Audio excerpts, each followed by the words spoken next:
की बांसुरी देख सुंदरता पर आकर्षित हो गए। और जब भगवान काफी दूर गए और माया को छीन लिए तो एक बोला भाई अपन लोग किस लिए आए हैं, तो दूसरा बोला रुक्मणी की रक्षा के लिए, तो तीसरा बोला वो जा रही है, तो चौथा बोला जल्दी लगो पीछे नहीं तो आज हम भी बचने वाले, घर से चोरी हो जाए रात में सिक्योरिटी गार्ड हो तो सुबह डांट किसको पड़ेगी कि भाई तू क्या कर रहा था। अब बेचारे पीछे पीछे दौड़ने लगे और उधर बलराम जी को शंका हो गई थी कि आज से पहले जहां भी मेरा भाई जाता है मुझे लेके जाता है, किंतु आज अकेले क्यों गया। तो वो भी चल दिया अपना हाल लेकर के, जिससे खेत नहीं जोता जाता था पहले, उनका अस्त्र था। अब वो चले तो रास्ते में देखा कि ये गए तो अकेले थे, आ रहे डबल। तो बलराम जी ने पूछा भैया ये क्या हुआ, गए तो आप अकेले किंतु आ कैसे डबल रहे हो। तो भगवान श्री कृष्ण ने कहा सारा वृत्तांत बाद में बताएंगे, पीछे बाराती आ रहे हैं, इनका स्वागत करो, इनका स्वागत करो, फिर आपको हम वहीं बताएंगे द्वारिका में, ठीक है। अब दे भैया चाय नाश्ता पकौड़ी बर्गर पिज्जा जो भी चलता है हल्के माध्यम से देने लगे। और जिसके पड़े एक वो गोविंदा है। रुक्मी बहुत भड़का, जो रुक्मणी महारानी का भाई था, माँ भगवान से युद्ध करने गया। जब भगवान इसको मारने का प्रयत्न करने लगे तो रुक्मणी महारानी ने कहा माफ करो मेरा भाई है, कैसा नहीं आपका साला है, कौन है इस जन्म में आपका, तो इसको दंडित कर दो मारो मत। तो भगवान ने इसके आधा सिर मोड़ दिया, आधी मूछ मोड़ दी, आधी दाढ़ी मोड़ दी, एक साइड का पल्ला साफ और एक साइड का भरा, और अपमानित करके भगा दिया। शास्त्र कहता है क्या कहता है, यदि गलती कोई करता है तो उसको पश्चाताप के लिए छोटा बालक को 1-2 बार माफ करो।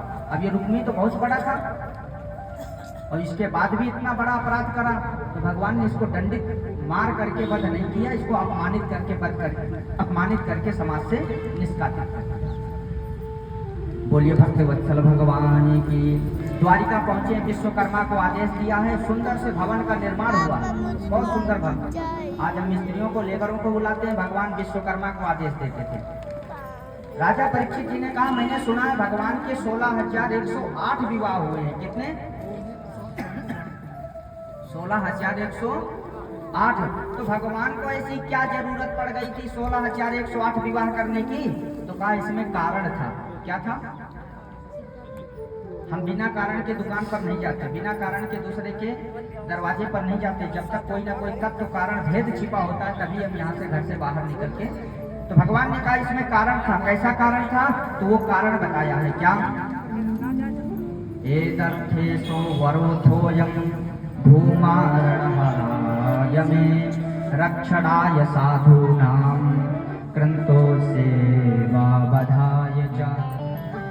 कह रहे हैं कि जब मैं त्रेता युग में राम रूप लिया था तो जो ऋषि मुनि तपस्या कर रहे थे राम सीताराम सीताराम सीताराम राधे राधे, तो जब इन्होंने मुझे देखा मेरे सुंदर सुकोमल शरीर को तो सब आकर्षित हो गए और सब कहने लगे हे परमात्मा हमको स्त्री क्यों नहीं बनाया ताकि आपके चरणों की दासी बन सके। तो सबके मैंने मनोबल को देखा और जब मैं माँ सीता का स्वयं माँ सीता जनकपुर में गया और माता सीता से स्वयंवर किया तो इनकी सखियां भी लालायित होने लगी थी कि हमको क्यों नहीं परमात्मा मिले, हमारा ऐसा कौन सा भी पाप रह रहा।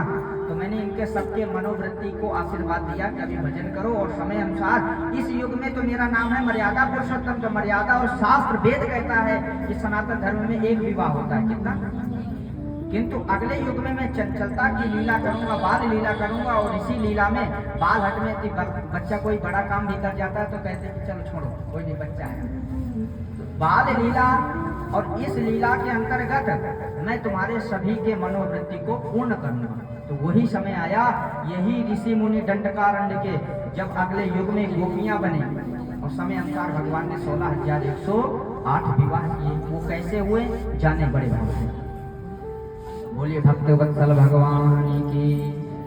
एक राजा था जिसका नाम था सत्राजित, ये भगवान सूर्य का उपासक था। सूर्य भगवान